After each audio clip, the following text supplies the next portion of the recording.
साथियों, सबसे पहले आज बाबा साहब डॉक्टर भीमराव अंबेडकर की 125वीं जयंती है, तो जोर से बोलिए जय भीम, जय भीम। साथियों, आप सब लोग जानते हैं, क्योंकि आप नागपुर के लोग हैं, बाबा साहब के योगदान को जानते हैं, उनके संघर्ष को जानते हैं, उनके इतिहास को जानते हैं, क्योंकि आपके पास उनकी दीक्षा भूमि है। तो हम नागपुर के तमाम लोगों को आज इस महान दिन के अवसर पर उस महान बाबा साहब को याद करते हुए आप नागपुर वासियों को बधाई देना चाहते हैं, आप महाराष्ट्र के लोगों को बधाई देना चाहते हैं। साथियों, हमारा कार्यक्रम तय हो रहा था महाराष्ट्र आने का, तो हमने कहा कि हम 14 अप्रैल को महाराष्ट्र जाएंगे, और महाराष्ट्र जाएंगे तो हम नागपुर जाएंगे, क्योंकि बाबा साहब ने जहां दीक्षा ली थी वहां आकर हम बाबा साहब के रास्ते पे चलने का कसम खाएंगे, उस कसम को दोहराएंगे, इसलिए हम नागपुर आएंगे। कुछ लोगों ने कहा कि कुछ लोग आपका विरोध कर रहे हैं। हमने कहा विरोध करना उनका लोकतांत्रिक अधिकार है, और उनको ऋणी होना चाहिए बाबा साहब भीमराव अंबेडकर का, जिन्होंने संविधान बनाया और सबको लोकतंत्र में बराबर ला करके खड़ा कर दिया। लेकिन विरोध करने का ये कतई मतलब नहीं होता है कि आप पत्थर चलाएं।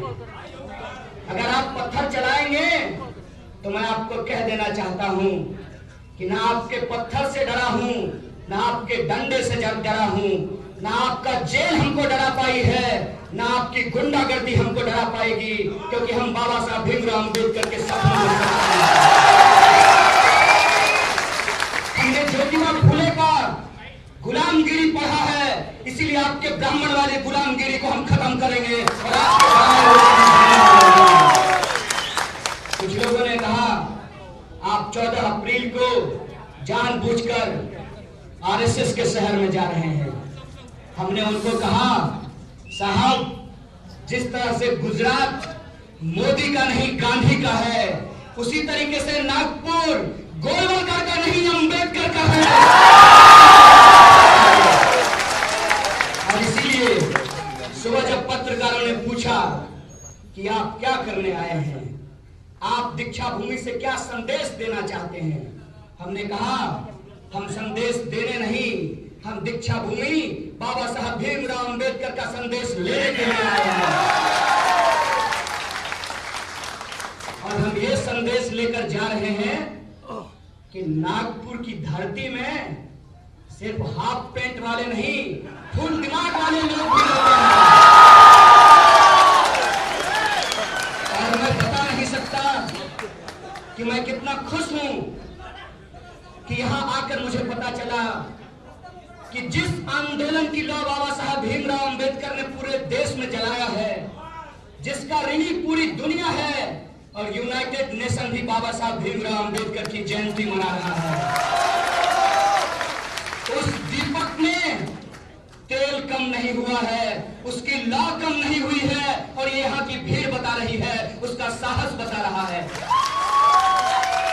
दोस्तों, आजकल बहुत सारे लोग बाबा साहब भीमराव अंबेडकर का नाम लेने लगे हैं। बहुत सारे लोगों को जय भीम याद आने लगा है, और बहुत सारे लोग स्मारिका निकालने लगे हैं बाबा साहब भीमराव अंबेडकर पे। बिल्कुल निकालिए, बहुत खुशी की बात है, लेकिन याद कीजिएगा रोहित वेमुला को। रोहित वेमुला ने कहा है कि एक इंसान की आइडेंटिटी को एक वोट के साथ रिड्यूस मत कीजिए।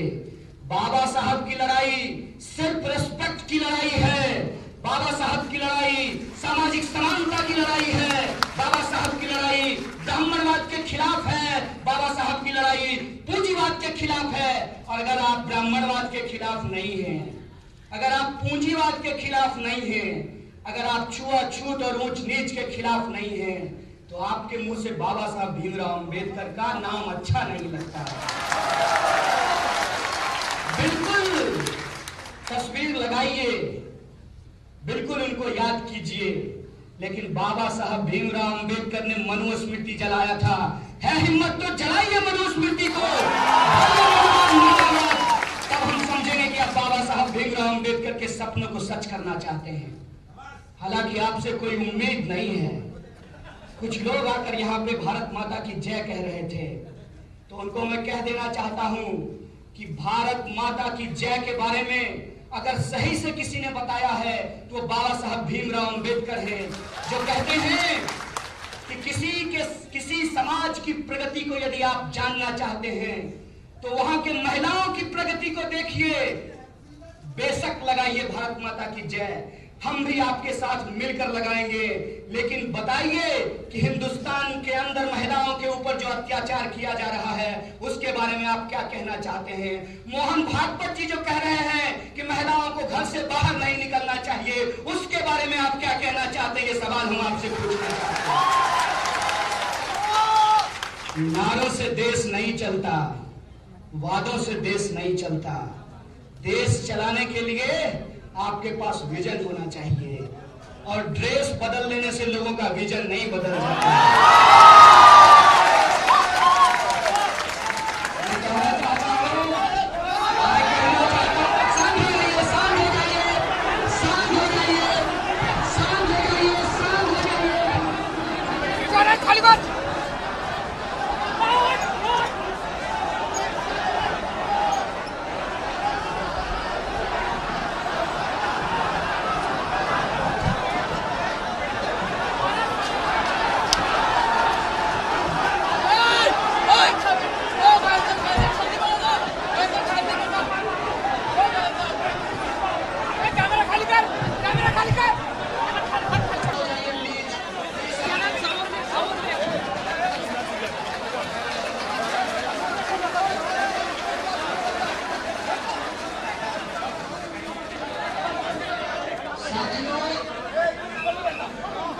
जो भाई साहब जूता फेंक के गए हैं उनसे रिक्वेस्ट है कि दूसरा वाला भी दे दीजिए।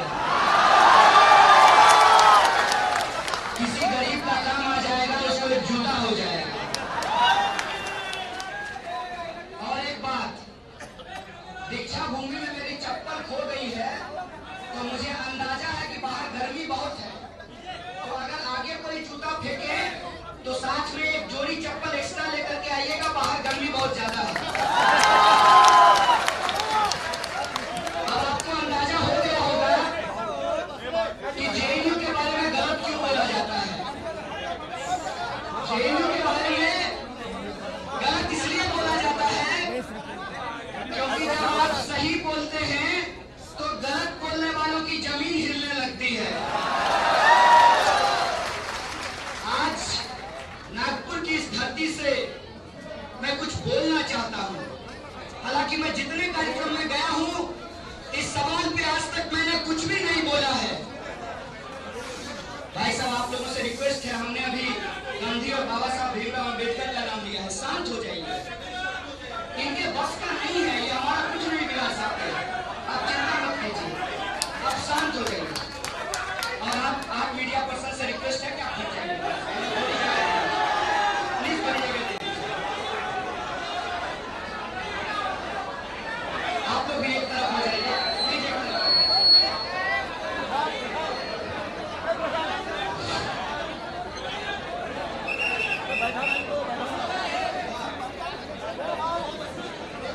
प्लीज शांत हो जाइए। तो मैं ये कह रहा था कि बहुत सारी जगहों पे मैं गया, लेकिन जेएनयू में क्या हुआ उस पर मैंने कोई बातचीत नहीं की थी। और मुझे लगा कि इस पे बातचीत करने की जरूरत नहीं है, क्योंकि हमारे देश के लोग समझदार हैं। आज न कल वो सच्चाई को जानेंगे, और जब उन्हें सच पता चलेगा तो झूठ बोलने वालों को वो नकाब उतार कर फेंक देंगे।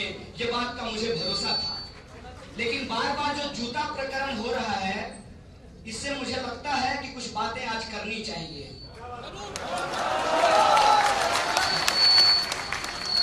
सबसे पहली बात कि ये जो लोग भारत माता की जय बोल करके संविधान की धज्जियां उड़ाते हैं, इनकलाब जिंदाबाद बोल करके लोगों के ऊपर हमला करते हैं, ये नारों को बदनाम करने वाले लोग अगर इनको भारत माता की जय में भरोसा होता तो इस देश के अंदर सत्य और अहिंसा की परंपरा में भी इनको भरोसा होना चाहिए था। लेकिन ये बात और हिंसा पे क्यों उतारू होते हैं? हमने कहा कि नागपुर दीक्षा भूमि है, महात्मा बुद्ध का संदेशा है पूरे दुनिया को कि आप सत्य और अहिंसा में भरोसा कीजिए।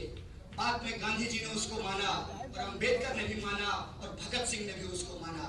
भगत सिंह ने कहा कि इनकलाब कभी बम और पिस्तौल से नहीं आता, तो ये बम और पिस्तौल से कौन सा इनकलाब लाना चाहते हैं?